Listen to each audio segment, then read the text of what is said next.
From Miami Law, I'm Annette Uguez, and this is The Explainer.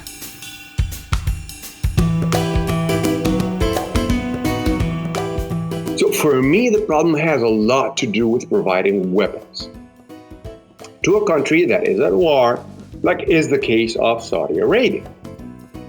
In December, the U.S. sold almost $500 million in bombs to Saudi Arabia, plus $100 million in communication systems. Welcome back to Season 6 of the Miami Law Explainer, the legal affairs podcast where Miami law experts lend context and historical relevance to today's headlines. President Biden has cut off U.S. support for offensive operations in Yemen and related arms sales to Saudi Arabia, making good on a campaign promise. But relations in the region are complicated at best. Here to shine some clarity on the mess is Miami Law's international and comparative constitutional law, Pablo Rueda-Saiz. Let's go to executive producer Catherine Skip with the interview. Good morning, Pablo. Nice to have you back. Thank you, Catherine. I'm happy to be back. Good. Let's start by setting up the board. Who are the players? Okay, so there are multiple players in the war in Yemen. There is the Yemeni government, the Houthi rebels, who are Shia militia from northern Yemen, as well as other local militias from different parts of the country, including secessionist groups in the south, specifically the Southern Transitional Council, as well as transnational organizations like Daesh or ISIL and Al-Qaeda. There are also foreign governments as well involved. One group of countries is supposed to be acting as a coalition, the Gulf Cooperation Council, or GCC, which is led by Saudi Arabia, but also includes other countries as Oman, Qatar, and the United Arab Emirates. Now, I say supposedly because in reality, the United Arab Emirates and Saudi Arabia back different or have different positions, and they support different factions in Yemen. The Emirates support the Southern Transitional Council, and the Saudis support a faction led by Rabu Mansour Hadi. On the other hand, there's Iran that supports the Houthis, the Shia militia from northern Yemen. So, not at all complicated. No, not at all. So how did the Arab Spring play out in Yemen? It seems like it triggered an actual tug of war between the Houthis and the fall of the Hadi government. Do I have that right? Well, yes, to some extent. The situation in Yemen is very much a consequence of a clash between groups like the supporters of Rabu Mansour Hadi, which we talked about, were backed by the GCC. Now, this faction generally sought to prevent the spread of a destabilizing force like democracy or an Iran-backed revolution after the Arab Spring. Another faction is comprised of groups that became frustrated with a lack of political change after the Arab Spring, and they became radicalized and started resorting to violence, allegedly backed by Iran, although Iran has denied any involvement, any military backing of the Houthis. During the Arab Spring, a movement of different groups within Yemen ultimately deposed Ali Abdullah Saleh, who was Yemen's president for more than 20 years. However, the GCC and especially the Saudis saw the Arab Spring and the increasing movement towards democracy in the region as a threat to their own hold on power in the country. So they placed Hadi, who was then the vice president of Yemen, in power to ensure that the old structures of power were maintained intact despite the deposition of Saleh. By 2014, the movement that gave rise to the Arab Spring in Yemen had dissolved. The Houthis were heavily armed and backed by Iran, decided to take over the capital, Sana'a. They did so successfully. So Hadi, the GCC-backed president, had to flee to Saudi Arabia. The interesting part of it is that two former enemies, the Houthis and Ali Abdullah Saleh, and part of the army that was loyal to him, decided to become allies against the Saudis and Hadi. But that only lasted until 2017, when Saleh spoke publicly about bargaining with the Saudis. 2 days later, Saleh was killed by the Houthis. Now, the attacks led by the Saudis have been cruel as they have been relentless. There have been more than 19,000 airstrikes in the last 4 years, all, of course, done or carried out by the Saudis and the coalition. And we have seen the images of countless civilians, especially young children, killed or injured by these strikes. Now, what I want to highlight here is that this lack of distinction between military and civilian objectives constitutes a violation of international humanitarian law, and it's a war crime, basically. Now, to maintain these types of military attacks, you need not only the necessary capital to provide the aircrafts and the weapons, you also need training, and you need someone, either a state or a government within that state, or at least a corporation that is willing to provide them. You need someone who is willing to provide weapons to a country that is carrying out war crimes against the civilian population. And these violations of international humanitarian law are not the end of it. The Saudis also blocked access to food and medical provisions for civilians by land, air, and sea. And this is also a violation of international humanitarian law. But the Saudis are not the only ones to commit such atrocities. The Houthis do it too. The Houthis steal and burn food and destroy medical supplies. Moreover, they also claim they blasted military targets, such as oil facilities in Saudi Arabia, although this is not a violation of international humanitarian law. And the U.S. claims that it was actually Iran and not the Houthis that destroyed such facilities. Okay. Enter the U.S. So how did the U.S. get involved in Yemen, and why? And does this go all the way back to 2000 and the attack on the USS Cole? No, actually, there's ample evidence that shows that the attack was planned. The attack on the USS Cole was planned and carried out by Al-Qaeda. And there was some involvement of a government. However, it was the government of Sudan at the time. In fact, Sudan was sued and found liable in the Ninth Circuit in the US.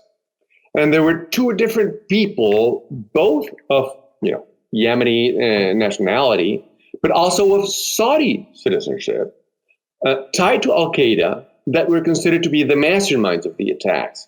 But you have to bear in mind that Al-Qaeda is only a minor player currently in Yemen. Okay, so, but the U.S. has been involved in Yemen for some period of time? Yes.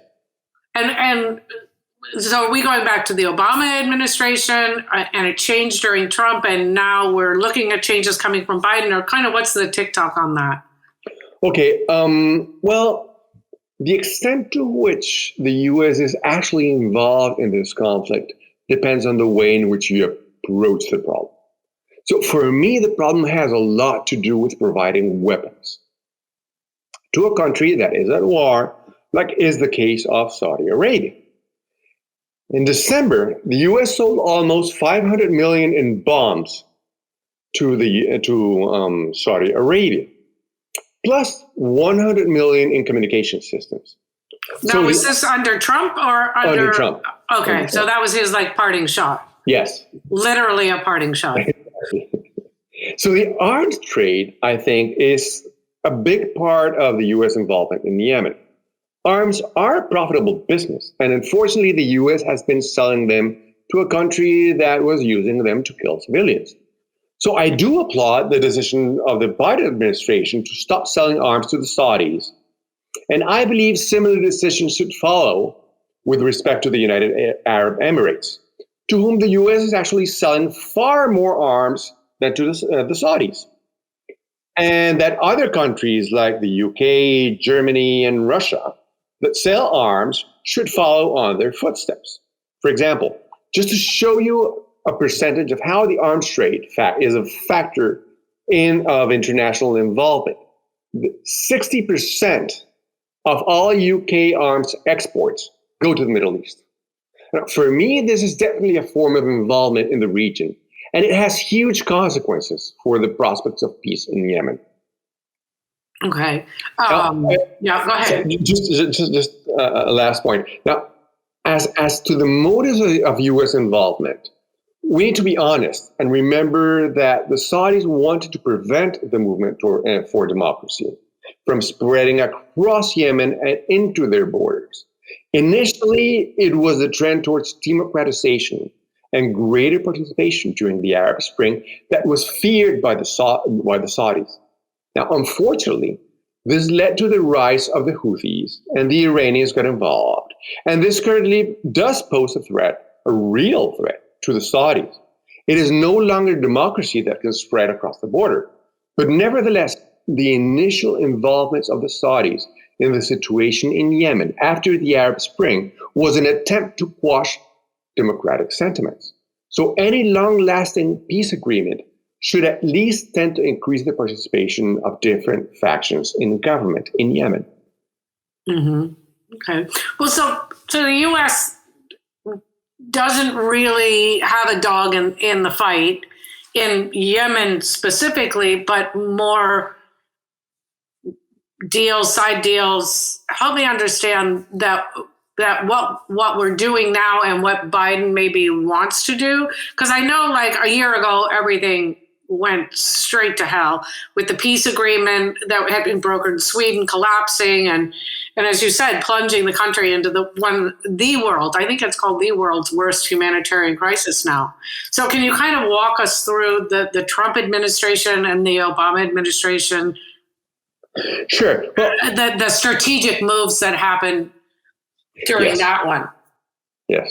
Well, first of all, I do not believe that the Stockholm Agreement is to blame. I actually believe that there have been some tactical errors and some haste in the strategy of this agreement. But other treaties like the Geneva Treaty or the Riyadh Treaty also failed, although they failed for different reasons. More importantly, though, I do not believe that there has been any strategic moves on the part of either the Obama or the Trump administration. And I think this is part of the problem. The problem, I believe, is that U.S. foreign policy in Yemen is simply flawed at the outset because it is conceived as part of its policy towards Saudi Arabia. And I think this is a huge mistake. There are many other players besides the Saudis that are deeply involved in the conflict. And even beyond this, the U.S. nowadays, after all that has happened, simply cannot ignore that the situation in Yemen should be assessed in its own right. This is beyond its policy towards Saudi Arabia. So I get really worried when I hear that President Biden refers to the situation in Yemen and immediately thereafter speaks about the security of the southern border in Saudi Arabia. I fear that this is not the way to tackle the problem. A comprehensive solution that actually incorporates various groups and countries involved is necessary if the U.S. seeks to have some positive influence on the humanitarian crisis there. Okay, and has Biden and this Anthony Blinken signaled any ready to wade into the fight, or watch the space to see what happens next? Well, I don't know exactly what they seek to achieve, but I do feel that if they want to have a long-lasting peace in this country, they need to be prepared to play various simultaneous cards at a time. Let me illustrate what I mean. First, they need to be able to address the involvement of the Saudis and show them very clearly that they have a lot to lose if they do not stop killing civilians. I believe the issuance of the report with respect to the participation of MBS, the Crown Prince, in the assassination of Jamal Khashoggi in the embassy in Turkey is a step in the right direction. Moreover, the U.S. also needs to get the Iranians involved if they seek to gain some reign over the Houthis. And for that, the U.S. needs to be prepared to negotiate, among others, the terms of re-engagement in the nuclear deal. But the international panoply of involved players does not end there. The United Arab Emirates is also involved in the Southern Transitional Council, the separatist movement in southern Yemen. And they would also need to be on board for any peace treaty to succeed. And finally, the U.S. should also get other arms selling and arms supplying countries on board as well. Controlling the borders in Yemen is almost impossible because there is no state control at all. There's no state. However, if the U.S. is serious about controlling the arms trade, it could significantly help reduce the violence in Yemen and simultaneously, help to reduce the threat to Saudi Arabia. So I think the arms trade is a key component to what is going on in Yemen right now. Mm-hmm. Just in closing, anything else that the U.S. government should be doing, the UN should be doing to kind of address the crisis on the ground as soon as possible? Yes, maybe. Well, first of all, the U.S. needs to act within the UN. And secondly, the role of the UN has been marked so far by kind of very small scale micro treaties dealing with some of the factions, but not with others. So the UN needs to deal with, and the US for that sake as well, need to deal with all the players involved simultaneously. Because otherwise they're going to continue to create agreements, small scale agreements with one faction or another, but they're not going to be able to have all the factions on board committing themselves to a long-term peace agreement.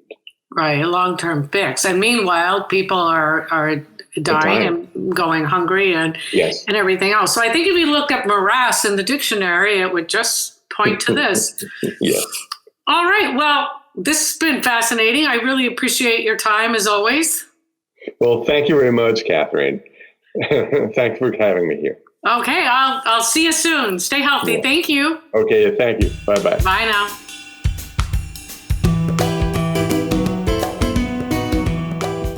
Thanks for joining us at The Explainer for a whole new season of interpreting legal issues in the headlines. If you love our show, leave us a 5-star review with your podcast provider and ask your friends to subscribe. You can always drop us a comment at explainer@miami.edu. Our show is engineered and edited by Christopher Alzadi with theme music composed by Rady Kim from the Frost School of Music. I'm your host, Annette Uguez. Today's episode is brought to you by Miami Law's Built Concentration, preparing tomorrow's lawyers to deal with significant changes to business models and technology possibilities. For more information, visit law.miami.edu/academics.